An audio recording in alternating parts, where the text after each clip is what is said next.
Ask Annex, wide open. AnnexWealth.com. Look for the Ask tab. If we can help you, click that Get Started button. Joined in the studio with Sarah Kyle, a wealth manager at Annex Wealth Management. Welcome back. Hi, Danny. Trevor Nargis is a senior trader on the investment team. Welcome back to you. Hey, Danny. First question is from Bob. I started Social Security at age 61 5 years ago. Can I shut off Social Security for a year, realize the increase, and then turn it back on? Well, unfortunately, Bob, you cannot. For Social Security, you have one lifetime redo. However, that needs to be done within 12 months of turning Social Security on. So since you've been receiving for 5 years, that is not an option to shut it off. Next up from Sandra. My parents received funds when a stock they owned was bought out. The stock was acquired when the original company they owned stock split into two companies. They know the original stock basis, but how can they find out this company's basis? Sandra, I would just call the custodian. They should be able to provide that information for you. Custodian would be like what? Your Fidelity, Schwab, TD Ameritrade, whoever you have that investment with. Next up is from Ed. Is it too early to pinpoint companies that will benefit from AI? Let me guess,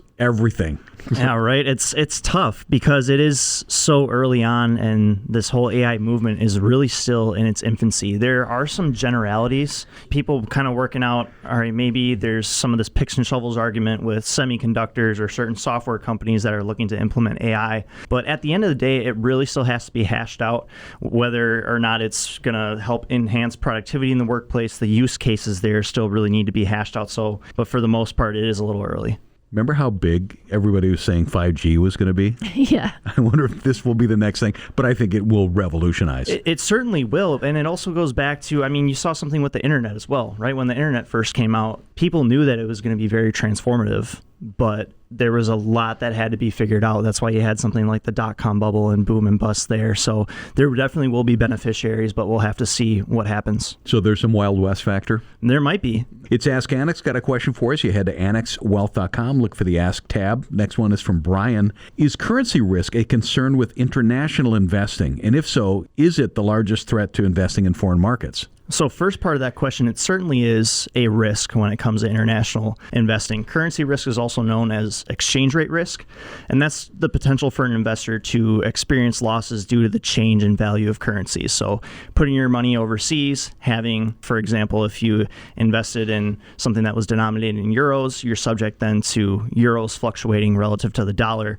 certainly is a risk. I wouldn't say that it's the only risk when it comes to international investing, nor is it necessarily the biggest. You got to weigh a slew of factors when it comes to investing internationally. There's differences in regulatory environments that can certainly be a risk to international investing. You can have political and economic instability. And then you have other factors too. Typically, there's higher transaction costs when it comes to investing internationally. You also have liquidity factors. So there's a slew of factors to consider when it comes to investing internationally. But like you're alluding to, Brian, currency risk definitely is one risk to be cognizant of. A major topic of late has been the U.S. dollar and how that's affecting. So, just kind of general rule of thumb, lower dollar helps emerging markets. Certainly. Then conversely, right, over time, you tend to see an inverse relationship with the dollar and international markets. So when the dollar tends to be stronger, international markets tend to perform not as great relative to the dollar, but then when the dollar's weakening, you tend to see international markets rally. By the way, when you drop a question in at the Ask tab at AnnexWealth.com for Ask Annex, you don't have to use your name, and our next one is anonymous because of that. What are your thoughts on the rule of 100? I'm 55, so minus my age, that formula suggests 45% equities. Seems too low with 10 years to go. Yeah, so the rule of 100 is you take 100 minus your age, and that is the percentage you should have in equities. But I'm just not a believer in clumping everyone in a general assumption. The amount of exposure to equities should be determined by your unique situation and your personal financial goals and your tolerance for risk. It's not age. Everybody's situation is different. We can have 80-year-olds who have 100% in equities. That's just based on their financial situation. They may never even use their portfolio for daily living. And then we can have 55-year-olds who are super conservative. So everybody's different. Everybody's situation is different.